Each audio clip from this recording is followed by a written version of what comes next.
this away. In this episode, we talk about drugs and addiction. If you or anyone you know is struggling with addiction, please call the Alcohol Drug Information Service on 1-800-250-015 or Narcotics Anonymous Australia on 1300-652-820. Both these hotlines provide confidential support 24 hours a day, 7 days a week. How's everyone feeling? I'm feeling very nervous and I'm feeling very proud of the two people sitting on either side of me. I know this is a really big deal and it's very brave what they're doing. Yeah, so let's set the scene for the listener because, Kate, I'm in Sydney at the moment. You're in Bendigo and we've done the last couple of episodes, just you and I, but today we are joined by your two siblings. So do you want to introduce them to everyone? I've got my brother Alex on one side and my little sister Eliza on the other side and I'm very proud of them for being so brave. I've asked them to come in and talk about their experiences of having a family member, suffer with mental health and addiction. I think people talk about the addict all the time, but the silent sufferers in it all are normally families, mums, dads, or just loved ones and friends. And that's kind of what we wanted to do today because obviously, Kate, we've heard about your story from your mouth, but there's a lot more people involved in your story than just you. And it's kind of shedding light on that today. For me, I'm with someone who has struggled with addiction for years. He's been to rehab. You actually met him in rehab, which is how I know you. And that's kind of the first time that we're talking about that on this podcast. I've had an uncle pass away from addiction as well.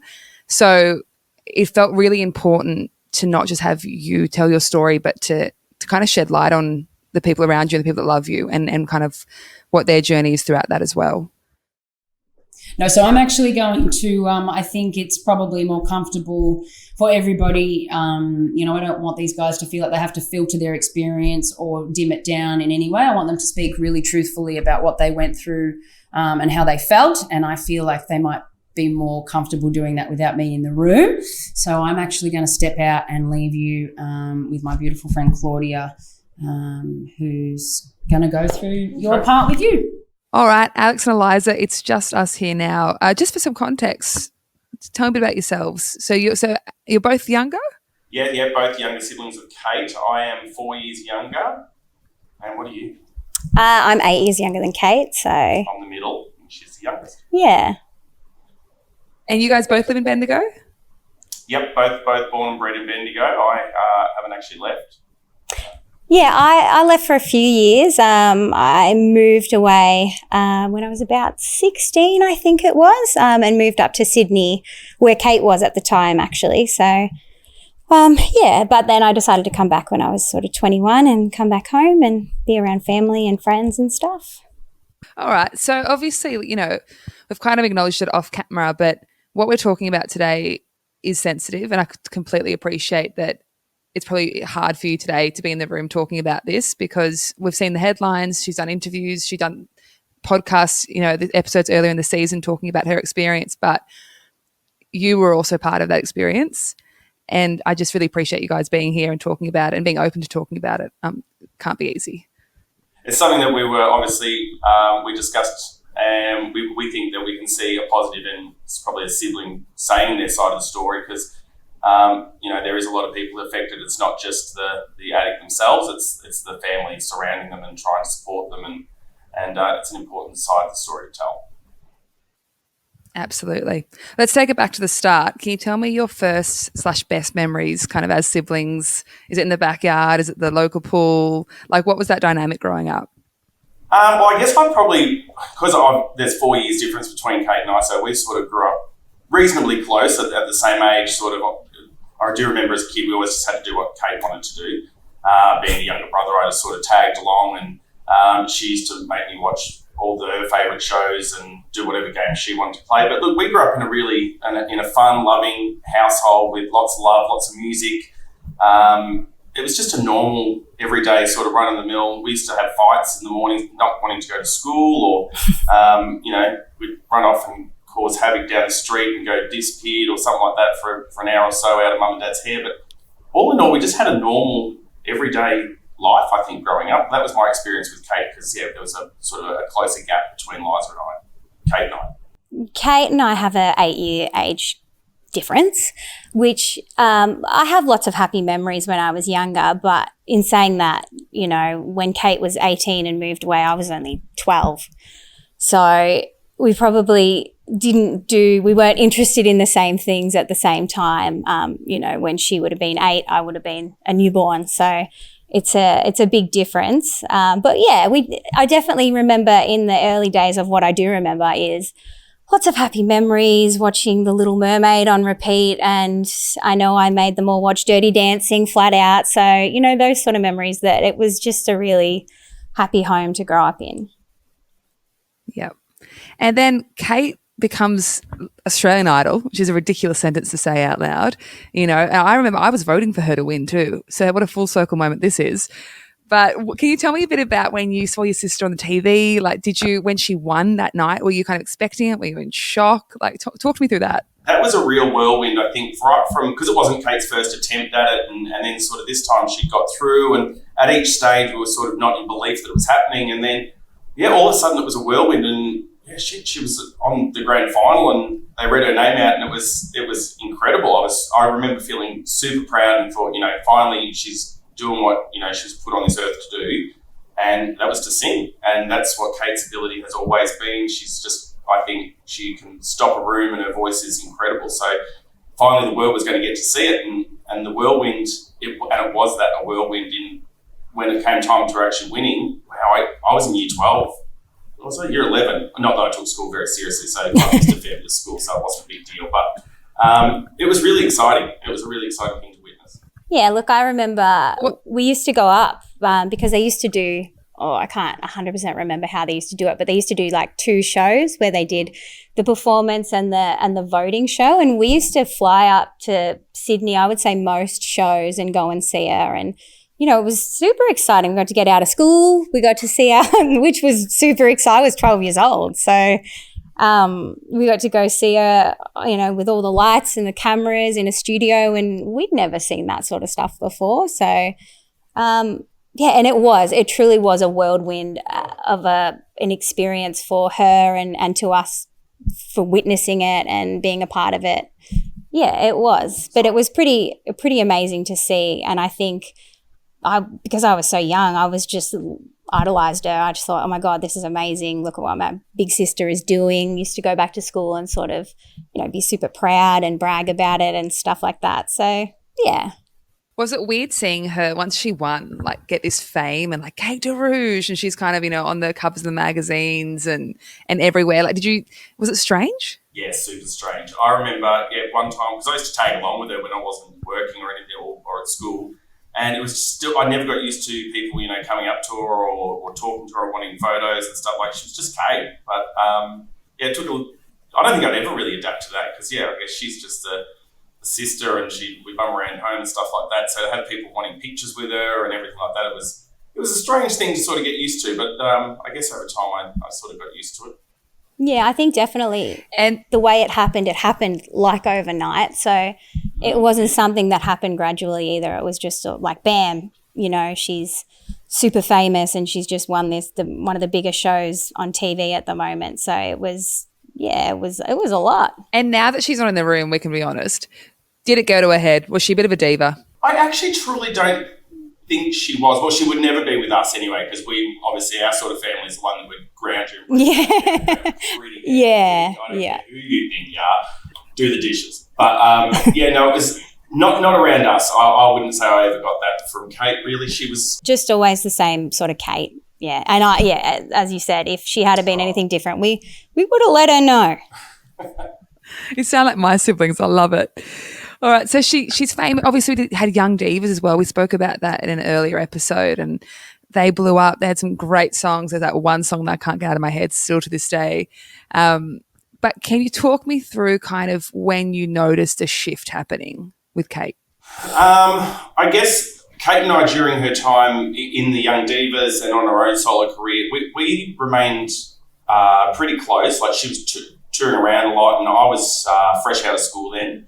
I was studying down in Melbourne, and the Young Divas were recording in Melbourne. So again, there's a common thread here, but I skipped school a bit and went and spent some time with them in the studio. And then Kate used to invite me to different performances and stuff like that. And look, I went and spent some time with her in Sydney, and I spent quite a lot of time with Kate, and we used to have a really good time. We used to party and everything like that, and I'd come home, and then over time, I guess I sort of did start to see a slight change, and I guess I'd come home and get back to where I'd left off, and my life would go on. But then I sort of started to realise that maybe Kate's life wasn't moving on from the fun that we were having, and going out and just living this life that wasn't practical. And I think that's where I personally sort of started to think, I don't know if Kate's got a complete grasp on reality. I guess that would be the first thing that I sort of started to notice.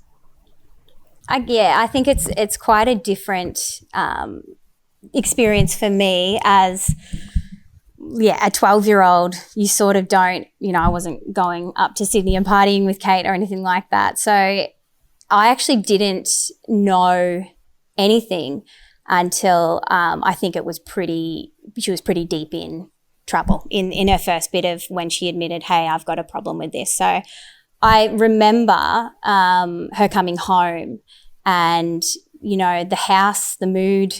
A lot of people think little people don't understand what's going on, but I think remembering those times, they're very aware that something's not right. And I remember the mood in the house shifted, and there were a lot of, whispers and, quiet talks and stuff like that, and fights. And I didn't really know what was going on, but I knew something was. And it took a while, but I just turned to my mum and I said, something's not right. What's going on? I know something's off. And she basically said, your sister's got a problem with drugs. And it was shocking, but if anything, it made me feel better knowing what was going on, because I think the stories that I'd made up in my head were almost a lot worse than just knowing what the truth was. Yeah, that makes sense. So, and it's so interesting too, Alex, to have such different perspectives, both of you. Eliza, you're younger and you're kind of noticing these things are changing, and there's whispers and there's, as you said, like a little person. And then Alex, you're kind of there first time being like, oh, this is a bit different. There's like not quite right here. What was was there a point, because obviously, your mum said that to Eliza, she's got a problem with drugs. When did it kind of get to the point where it's like, oh, this is taking over her life? The first memory I have of that is I actually received a phone call from Kate, and I remember it very vividly. I remember where I was in the car, I was driving along, and at the start I thought that Kate was laughing on the phone, like being stupid. And then I realised she was crying. And I pulled the car over, and that's at that point, that's when the words came out of her mouth, I think I have a problem. And then I thought, okay. So it just took me a minute to sort of, even though deep down I guess I'd sort of maybe already thought it hadn't been something that I ever thought would become a reality. And hearing her say the words, I thought, okay, well, shit, we're in a bit of trouble here. So I spoke to her, and that's when I decided, right, well, let's get you home. So we need to talk to mum and dad about this, and we need to fix it. That was the first step. And, Kate and I, we were really close at that time, and it was great that she felt she could talk to me about it. So we took the steps, and hey, I was still a kid. I didn't know what the hell to do. That's why you go to mum and dad. And turns out, mums and dads don't always know what to do either, but we got pretty lucky with ours. But we just took the steps that we did, and we had to start the journey on hopefully trying to get her better. Yeah. And was that pretty early in, Alex, when she said she had a problem, or is this like after Divas?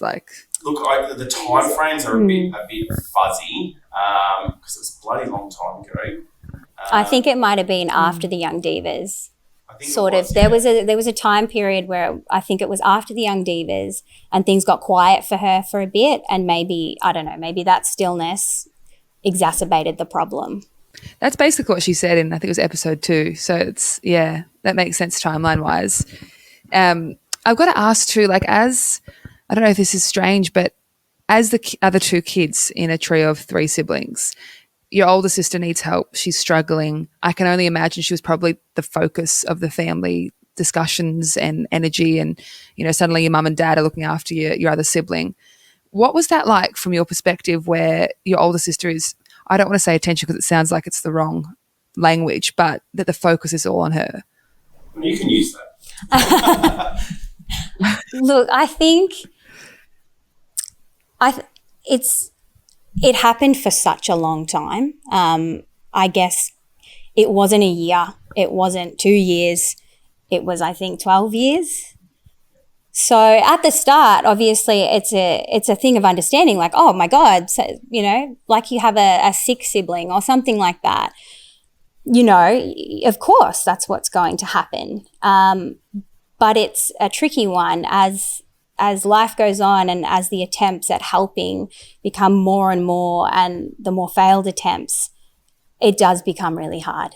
And you don't want to ever say it and go, you know, this is hard for me too, because your parents are struggling. Like, they're going to the child who needs it most. And I think everyone can understand that, but it becomes a point where it becomes devastating. After a while, it's like, you know, I've got a life that I've got to lead, and you know, I want to have my moments as well. And you know, there were several occasions that they were sort of taken from us in a way, and they're moments, you know, we'll never get back.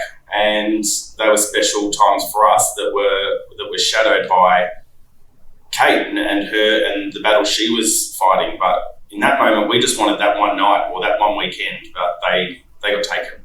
And that's, you know, as a kid, and we still were kids at that time, that's a hard pill to swallow. And you try and be fair and understand, but it's also really shit. It's a really shit feeling. Yeah, and I can only imagine that there'd have to be a little bit of resentment building up from that. You know, I'm one of 3, and I know what it's like kind of, you know, in that dynamic, and I can't imagine, like you said, Eliza, having a sick sibling in a sense, and that's kind of for the 6 or 8 years that it went for, that's what the focus is. And you're like, well, you know, I'm still over here, I'm doing things, and yeah, that must have been rough. Did you feel like when she was in the depths of being quite unwell, did you almost feel like you were grieving the sister that you knew? Absolutely. I'll be honest, that probably came later when things got probably towards their worst. I think we've had that conversation, and there was a time that Kate was gone. Like, the person that was, her body might have been walking around, but our sister was no longer present. You used to get snippets of her at different functions, and we'd have fun, and things would revert back to what we used to be when we'd all, you know, hang around each other and have fun and talk shit and do all that sort of stuff. But slowly but surely that person disappeared. So there is a sense of grieving, I guess, and more trying to understand how this has happened. How can I be looking at a person, but they're not there? So it's a really confusing, conflicting thing in your own head to try and get yourself around. I'm looking at you, but you're not there. Yeah. Now, I know she spoke about how it kind of started with food, and then it was a bit of alcohol, and then it was Coke, and how it escalated each time. And I wonder, were you guys across as it progressed, kind of how bad it was getting? Were you kind of looked into those details, or was it just it's bad in general? No. It sounds funny, but it sort of, as it progressed over the years, it did obviously get more and more serious. And I think the good moments and the glimpses of the Kate we knew growing up started to disappear more and more. You know, at the start it used to be, well, she's still Kate, she's just got this problem. And then I suppose the behaviour started to change where, well, it's still Kate, but she's doing things that are actively harming us, you know, lying and stealing and putting us in really unsafe situations. Those became more and more, and she just slowly started to disappear until I'd say the last year or two I didn't see my sister. I saw the disease had taken over her. Wow. And can we just unpack, you just mentioned there that, you know, in unsafe moments and stealing. Was she stealing from you? Look, there were some instances that my trust was severely broken, and there was some people that were really close to the family that probably, you know, as I said, it wasn't my sister, and I always tried to defend where I could, but there were times where I didn't have a leg to stand on to defend the situation. So yeah, there were times that things probably weren't quite as they should be. I guess I could say that that left a pretty sick feeling in my stomach. Like, again, that's not my sister, or she could never do that. But, you know, when it's there staring you in the face, sometimes it's a hard one to justify to people.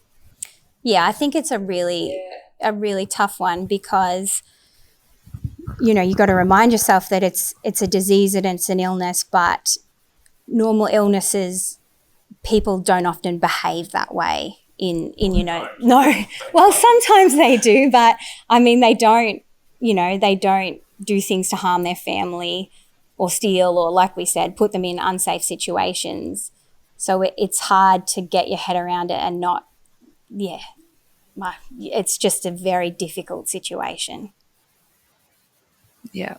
It's interesting too, and when Kate was telling her story, there's gaps in her timeline, and then she remembers and it seems like because it went for so long, like you mentioned earlier, it's like she still doesn't quite know, and there's no like rock bottom. Like she said that too, it's like it was all bottom. It was, you know, it wasn't a defining moment. It was just a really, really bad period. And was there a moment where you guys, because you mentioned that you get glimpses of her at events or, you know, at home, was there a moment where you were like, oh, that's not our sister anymore? Like it was a real finality to it? I don't know if there was a specific moment that she sort of left, but I know that she was it was probably in the last 6 months of her addiction that she was like gone. There was not a glimpse. There was no aspect of our sister left. Her behaviour was just not of someone that I would ever associate with or want to. Her behaviour was nothing that represented what we were as a family or what we knew was right or wrong. It was gone. This disease had completely overtaken her, and it stole it. It stole her from us, really. And I think there was, and I think it was that shift that, you know, it used to be, which in the end it starts to mean nothing. The sorries, and I'm so sorry I did this, but in the end that was gone. There was no remorse. There was just actions and hurt that she didn't care. And yeah, that was, I think, when she was just gone. It was just her living in this active life of addiction that had taken over, and she was gone. What was it like seeing your parents go through that? Well, that was almost as hard as seeing Kate go through it, to be honest. To watch, particularly my mum, who is the strongest woman I've ever met, to see her have the love and strength that she had to do what she did for my sister is something I will forever respect and love her for. And it was really tough to just see Mum almost banging her head against a brick wall. She was fighting an uphill battle. I mean, you hear it all the time, an addict doesn't want to be helped until they're ready to be helped. But, you know, Mum never gave up. She never, ever gave up. And she wouldn't have. If Kate was still in active addiction today and Mum was here, I know Mum would still be actively trying everything she could to help and save Kate. Yeah, and I know in one of the previous episodes, Kate, you know, mentions that there was a point where she thought, you know, Mum had to let go and give up. But, you know, me and Alex were there that day, and Mum might have given up for that day, but I just cannot imagine her giving up at all. And, you know, it might not be what you're told to do, but what do you do as a mother? I've become a mum recently, and even I've known this little baby for, you know, a year, and I can't imagine just having to go, well, I have to let you go and put yourself in danger and in harm's way. And yeah, so it was truly horrific to watch, you know, Mum and Dad go. To just keep fighting, and they did. They kept fighting, and yeah, they're incredible people, and all parents out there that are doing it would probably understand it's the hardest thing you'd ever do. But as one of the other kids watching your parents go through it, it's just another knife through your heart. Yeah, because I remember that point in that interview, and Kate said that your mum dropped her off at rehab, and she said, "I love you, but I've got 2 other kids that need me." And I thought, wow, like that's kind of the point of this episode, to shed light that there was so much more happening and there were so many more people involved, you know. So they're the headlines that came out. So as a Australian Idol fan who obviously didn't know Kate personally, I saw her win. I saw her do Young Divas. She was looked like she was on top of the world. And then the next we see of her in the media is in front of a courthouse, and these headlines that she's had, meth and weapon possession and all this stuff. And did you guys were you reading those articles? And what was that kind of waking up to seeing that? Well, I guess the thing is we knew they were coming. Yeah, we had a bit of a heads up. So the those weapon one I didn't. I rang her and said, "What the fuck have you been doing?" But the weapon one I wasn't prepared for, but all the others I sort of, Well, we knew that she had gotten to the trouble and the charges had been laid and she had to go to court. So we were aware that they were coming, but it probably, the hardest bit is, I suppose before then people didn't know her struggles. So it was a lot of protection mode because of her fame, we got a lot of questions about Kate, how's Kate doing, what's she doing with her music? And even though this person is behaving in a way that, is destroying your family, you still have that sibling protection, be like, Kate's doing great. Yeah. Like there was a lot of the lies and the secrecy of, she's doing well. She's just working on some things for herself. And then this article comes out and it's sort of like, well, is she doing good? She don't look like it. So yeah, and you do, like, family's family. Like, no matter how much she was giving us the shits, we'd still always protect her and didn't want, it's okay for us to be mad with her, but no one else was allowed. But yeah, people, like, an average person didn't get asked. They don't care what their brother or sister's doing. Like, if they work at a bank or something, they've got addiction. It just so happened our sister was someone, who people knew, so they wanted an update on Kate. But meanwhile, in the backgrounds, we knew it was an absolute circus. So we were like, yeah, that was the line I used to use as well, yeah. She's just doing some solo stuff at the minute. Yeah, we had lines. We definitely had prepared lines. Oh, a bit of this, bit of that, travelling, writing. Your family. Yeah, a lot of writing of music, so...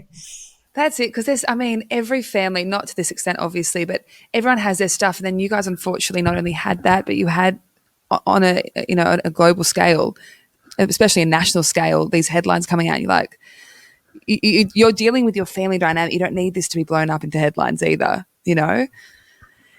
So during this period, did you feel like, was there much contact, especially like during that court case, like those kind of years of her addiction? Was she reaching out at all to either of you? Were you reaching out to her? What was that like? That sort of came in waves, I guess. It sort of all depended on where Kate was at the time.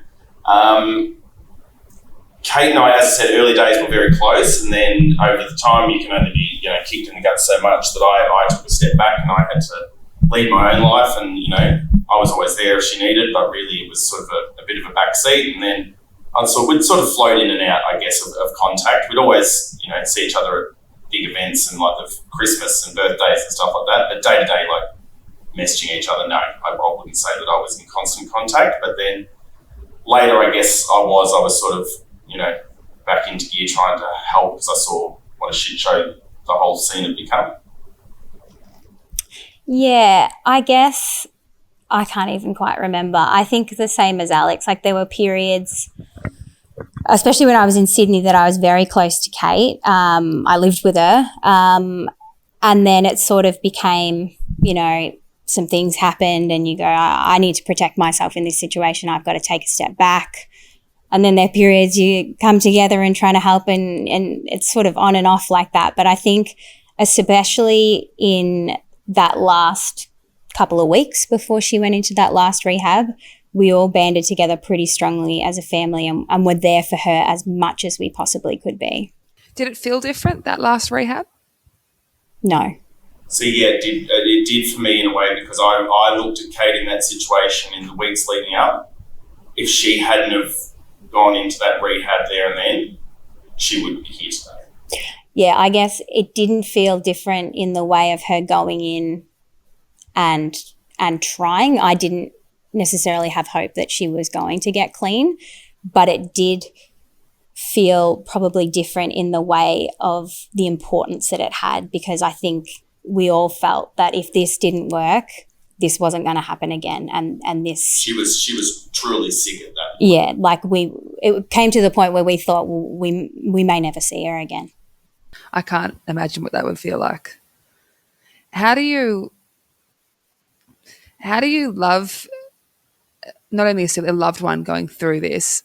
without enabling, because the word enabling comes up a fair bit, and we kind of touched on it with your mum, not that she was, but like, how do you approach that as a sibling of being supportive and making sure she knows that she's loved, but also protecting yourself as well and looking after your own well-being?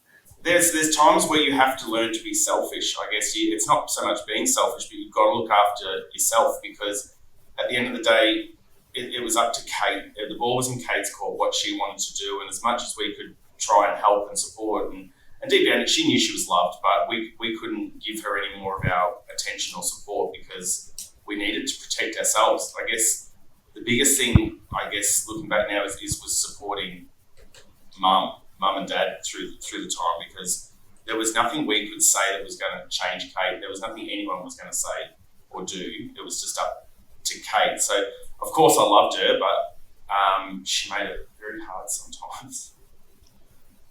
Yeah, I guess it's and not saying we always nailed this, because we definitely didn't, but I guess you've got to be there when they're trying to get healthy and well, and if that's not what they're trying to do and they just, want money or want a way to go and use, essentially, you just have to put up that boundary, as hard as it is. And I think it might be easier for a sibling to say than a parent, but you have to put up that boundary and say, I can't support you in that, and I can't give you things that are going to aid you in doing that. Yeah. I was curious as to what boundaries you had put in place as siblings and what that looks like. They weren't consistent. My boundaries changed all the time. Sometimes I was like, okay, I'm on board trying to help her, and next minute it was like, oh, she's giving me the shits, I don't want anything to do with it. So I wouldn't say there was consistent boundaries there. It was just sort of a bit more make it up as you go sort of thing. There's no book that you get that tell you step by step on how to do it. It's really hard, and it's really tough.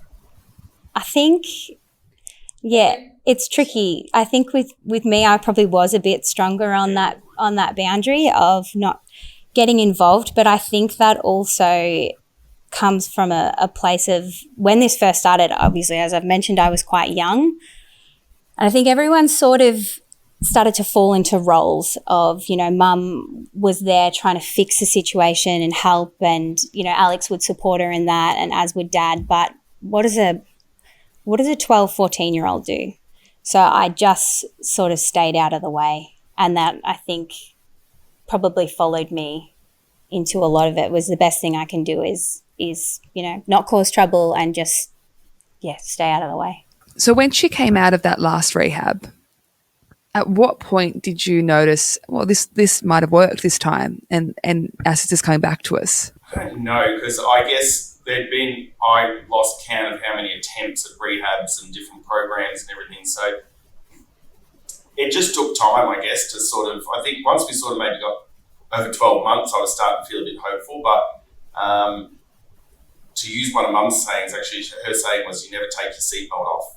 And I guess we didn't for a long time, because we had seen her get better and then, fall into old traps and hook up with wrong people, and then you're back to square one. So it took a while to actually believe that we might have turned a corner, and you just hoped that she'd stay on the right path and pray every day that she did.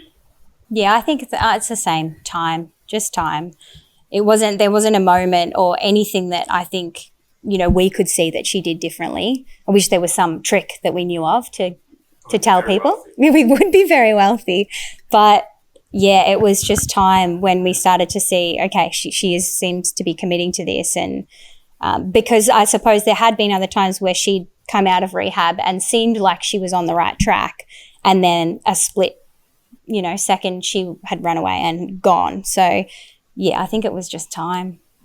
Are there still things you do, because I think we're 6 years sober now from memory, are there still things that you do to this day just to check, or just keeping an eye on her, because there's that little bit, inside of either of you that's just wondering if she's going to relapse, or if there's still an issue there? I think that we have a very strong open communication sort of rule in this. If anyone's got something, and that's not just with Kate, that's with any of us. If Liza gives me the shits, I'll tell her. Like, we just all are very open communicators, and I think that's one thing we really learned is, as Liza touched on earlier, is like we kept it a secret from Liza and tried to protect her, and that actually didn't help her at all. And the moment Liza asked me not to lie to her again, I can say honestly, Liza and I, that day we became closer, and I've never lied to Liza since. So the open lines of communication, I think, are really important, not just with Kate, but as I said, with just all relationships. I think you need to talk it through, and particularly with Liza and I, that's been what brought us closer together during that time, is that we didn't have any secrets, and it wasn't all cloak and dagger and trying to protect one another. Liza was still a kid, but she was as much a part of this family as anyone else, so she deserved to know what was going on. So in regards to Kate, if I ever felt there was a need to call her out or thought that something wasn't right, I wouldn't ponder it, we'd just do it. We talk about addiction as a disease, and the way that Kate talks about addiction is basically her makeup, in that she's, the part of her brain that she was addicted to food, and then it was alcohol, and it was, she has this part in her brain where other people in my life had a trauma problem, so they were taking drugs to kind of mask the trauma. So it's very different. But when we talk about addiction, if you're comfortable with answering, is there anything that you feel that addiction has taken from your family? And on the opposite side of that, have you gained anything with this? Not that anyone would want to go through this, but how is addiction kind of taken and given to your family? Unfortunately, it's taken a lot. As much as we are a strong family now, there's a lot of things that obviously happened throughout Kate's addiction that have sat with me for a long time, situations that I were put in that, have shaped me as a human being, and some coping mechanisms that I used during that time of her addiction that they don't serve me well in the rest of my life. So, I've gone and done work on that, but that, I suppose, has taken a lot of, I suppose it's given it to me in a way, like problems, but and it took away a lot of special moments, graduations, big celebrations of parties, Christmases, things like that should have been happy, special moments that, got taken away because of, Kate behaving in a certain way or a certain thing happening because of her problem with addiction. What would I say it's given to our family? Oh, absolutely nothing positive. I suppose it has given, we've been able to go and each of us have done a lot of work around our mental health, but can I sit here and say that possibly wouldn't have existed without some of the things we went through? I don't know. But yeah, it's a tricky one. Anything it gave us, I'd be happy to give back. Can we talk, and I do apologise, obviously this whole thing has been hard, I imagine, but was there a moment where, we kind of touched on it earlier, that you were kind of preparing yourself for Kate to potentially lose her life to this addiction? Yeah, and I think Kate has touched on this moment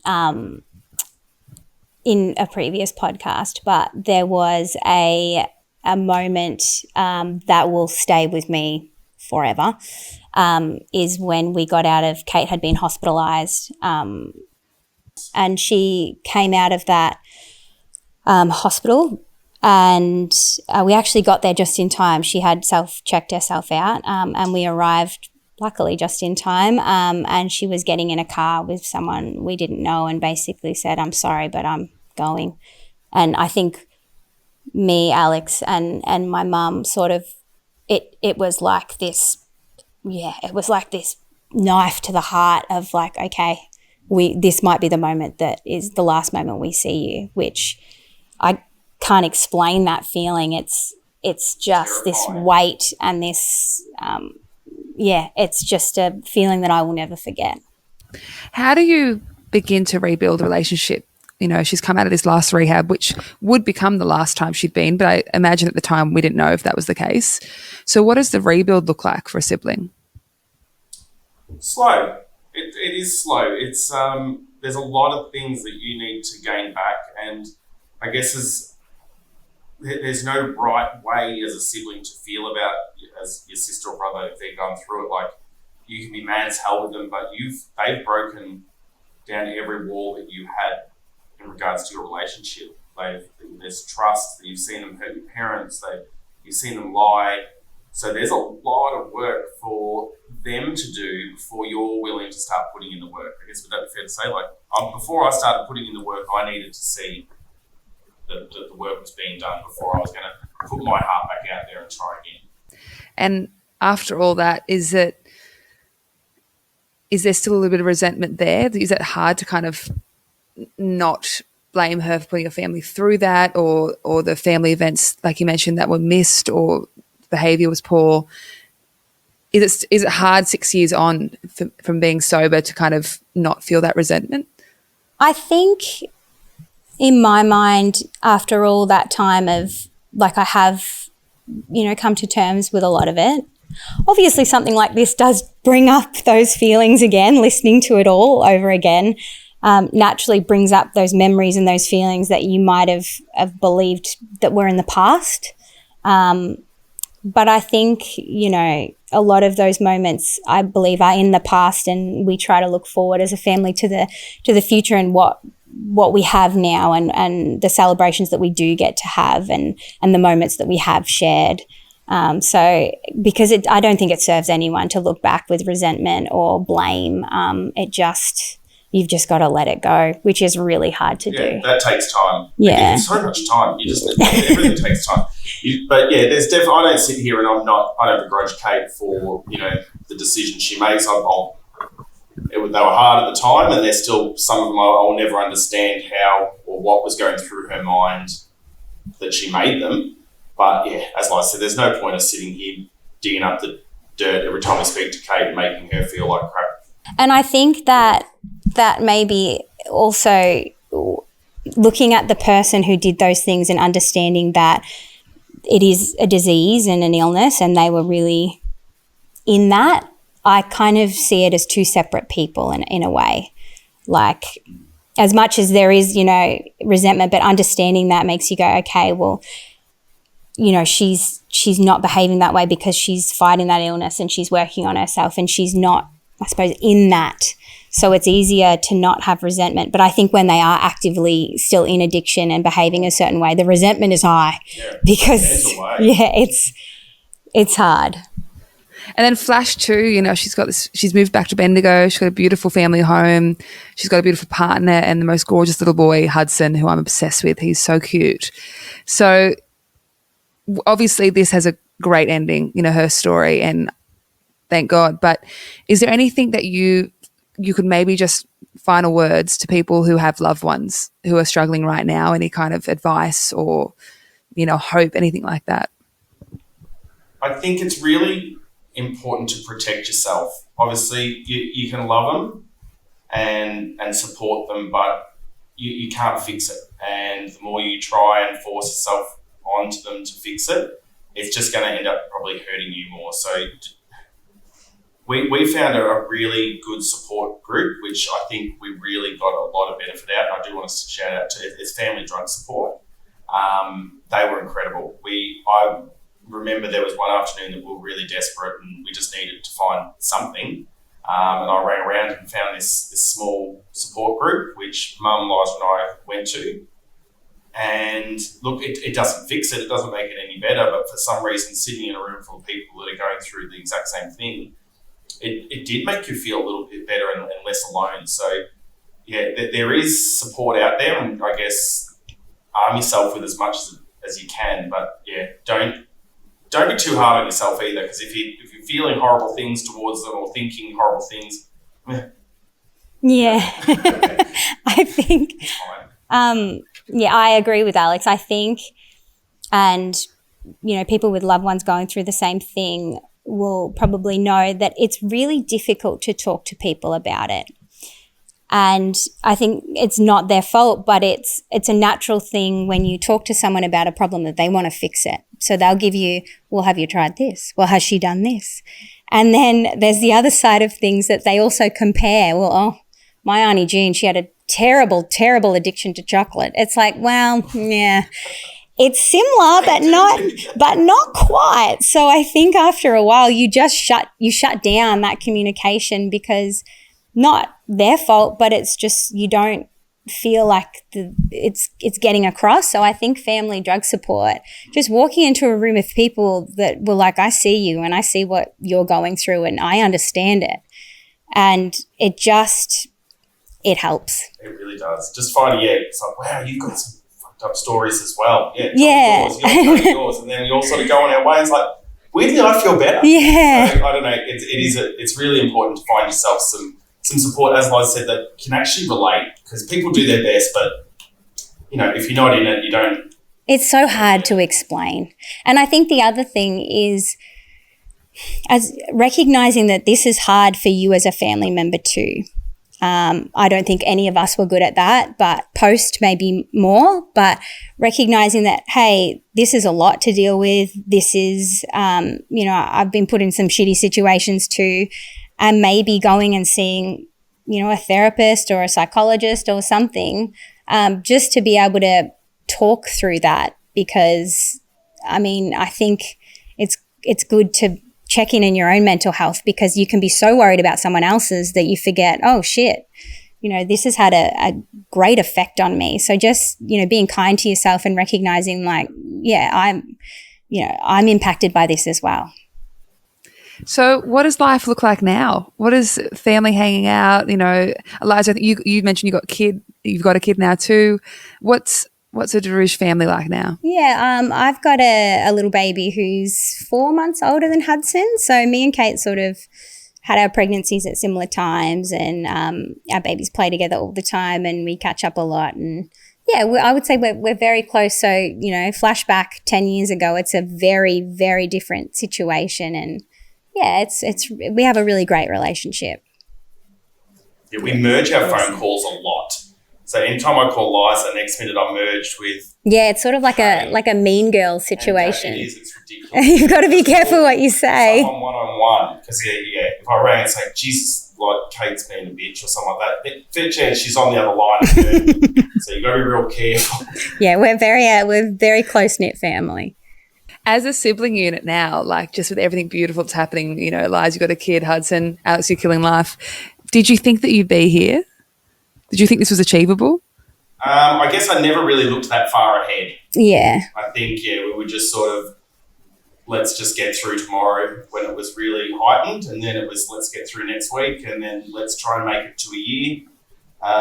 So I guess I'd never actually stopped and thought, would I say us here in this position now? I guess I never actually stopped to think about it, but it's, considering how yuck it all was, it's pretty cool to think that we can all sit around and be where we are. Yeah, I think it's sort of that protection of yourself of, well, let's not put hopes on the future, because, the odds are. But I think definitely now I'm in a space where we look forward to moments, but I probably wouldn't have thought that far ahead when she first sort of got clean. And Kate's working on new music. That's just a little rumor I heard. We've got this podcast coming out. Like, for everything that she's been through, she's now giving back in a very big way. And I can only imagine as a sibling, there's now excitement. What was once dread of, is she going to survive this? Is she going to be okay? Is now she's giving back, and she's out there again. And as a public, we're seeing the Kate DeAraugo that we fell in love with again, which is beautiful to see. So I just thank you so much for being here today. We'll text Kate and bring her back into the room, because I bet she's just she's outside. All right, we've got Kate back in the room. So thank you for joining us. Obviously spoken to your brother and sister for a bit of time about their experience with this journey and what that's like as a loved one.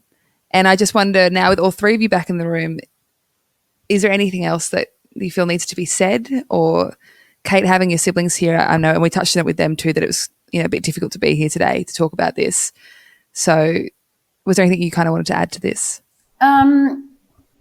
It's really, it's not about me, Kate. Don't get emotional, please. But I, the time that you guys were in here talking, it gave me a moment to just sit and actually reflect. Like, I guess it's been a minute between, all of that horrendous stuff and when I was using, and it just gave me a minute to sit and reflect on just how awful it was, and maybe how sometimes, it's easy for me to forget probably how much my behaviour over those years impacted these two people that didn't choose to have that in their life. Like, they were so deeply impacted by something that they had no say in. And yeah, I think it's good to be reminded of that sometimes. And yeah, I'm very grateful that I have the family that I have, that have been prepared to do the work that they've done to heal their own wounds, and therefore allowing me back in their life, because it's not the case in all family systems. So, you know, we don't do mushy too much in this family, so I won't. But you know, I know that they know that I love them very much, and I'm just very grateful that they were brave and came here today and shared their experiences in hope that it might help, you know, somebody out there that's going through the same experience that they did. Yeah. And Kate, what would you say? We've kind of heard from your siblings, but for someone who is a loved one or even a friend of someone battling right now, what would you say to them? Get your own help. I think, I mean, I felt the change. I can't speak up for their experiences, but I felt the change in their behaviours when they went and sought their own knowledge, and they got educated on what I was going through, firstly, but also to help themselves and learn how to love me, even though they probably hated me at the time, but to love me the way that I needed to be loved, not the way that I thought I needed to be loved. You know, for me, it was when they got that help that it in turn actually helped me make the changes that I needed to change to get clean, if that makes sense. This disease kind of wreaked havoc, you know, obviously not just for you, Kate, and terribly for you, but throughout your family. So what does it mean today to literally have your brother and sister by your side, you know, physically and emotionally? Can you talk me through? I feel like you're getting emotional, but that's understandable. It's actually hard to believe. I sit here today, and there's sometimes, and we don't talk about it much, but there's moments in time when we'll be laughing or doing something ridiculous like we used to before all the mess. And I do just have a snap and go, shit, like, I didn't think we'd ever be able to get back to that. And I know there's still work to be done in some areas. You know, none of us are perfect, especially not me. But, yeah, to be able to be even in the same room together, but to have the relationship that we do again now is a miracle, and really just a testament to them, really and truly. From an outsider, I've got to say it's so beautiful to see. You know, I haven't been through it with a sibling specifically, but as I said, I have had a loved one. Unfortunately, didn't make his battle with addiction, and to see the three of you in a room, and after everything you've gone through as a family, you know, and you've all got each other's backs, and you're, as you said, Kate, you're able to be next to each other, you know, and hang out and like each other again, and have your babies grow up together. And I think it's just so beautiful. So I commend you all for all the work that's been put into it. I can't imagine the extent of that. Yeah, it's been, and look, I just want to acknowledge also, you know, the fact that I appreciate that this has been really hard for them to do as well. You know, I've come out and said that I'm ready to tell my story, and in some ways that's been really selfish because, you know, my story doesn't just involve me, and there is a whole other, you know, a whole other side to the story. So, yeah, to you both, I just love you very much, and I'm very grateful that you were here today. Thanks for showing. All right, so we had your siblings in here. That was a beautiful chat. I know you weren't here for most of it, but wow, so powerful. And I think that's really going to help a lot of people out there who do have loved ones that are struggling at the moment. You know, whatever that addiction is, it's so interesting to get the perspective of someone. You know, so interesting to get the perspective of someone who just loves that person who's struggling.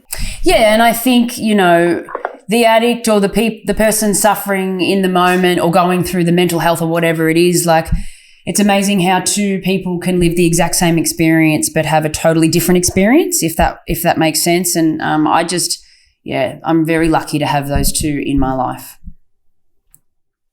So this first season was all about your story, and I'm so glad we got to actually hear it from your mouth. Like, that's the biggest takeaway. You know, I'm getting people listening to the podcast going, wow, I didn't know that about her. I didn't know that happened. Or, you know, all we got were the headlines.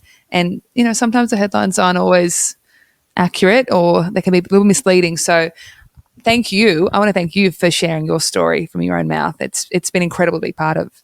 Well, thank you for holding space for me. You know, it takes a certain kind of special human to be able to sit through that and hold space for someone. And I'm just, yeah, you're just a beautiful human being, Miss Coy. But yeah, I mean, that's us. I just need to take a minute, let that land, process it. It's been a big 6 weeks of talking about some big stuff. And it's also reminded me of a whole bunch of other stuff that I didn't get to say, that I wanted to say, that I should have said. So I'm just going to take a minute. We're going to take a minute, let that all land and come back next year and talk about a whole range of other things. And that's what I'm excited about. So second season we're going to be touching on a lot of things. You know, obviously this season was your story and predominantly about drug addiction, but next season we're going to cover it all. You know, I think the overarching umbrella would be mental health is kind of our umbrella, you know, in different capacities. Yeah, hard things to talk about and things that maybe, you know, people think that they're going through alone, or I just want this to be a safe space where we can talk about pretty much anything. Yeah, and we're going to get some really interesting guests on, which I'm super excited about. We've got celebrity guests. We've got doctors coming on. Like this is just the start. You know, we've got much more to do here. It is. It's only the beginning.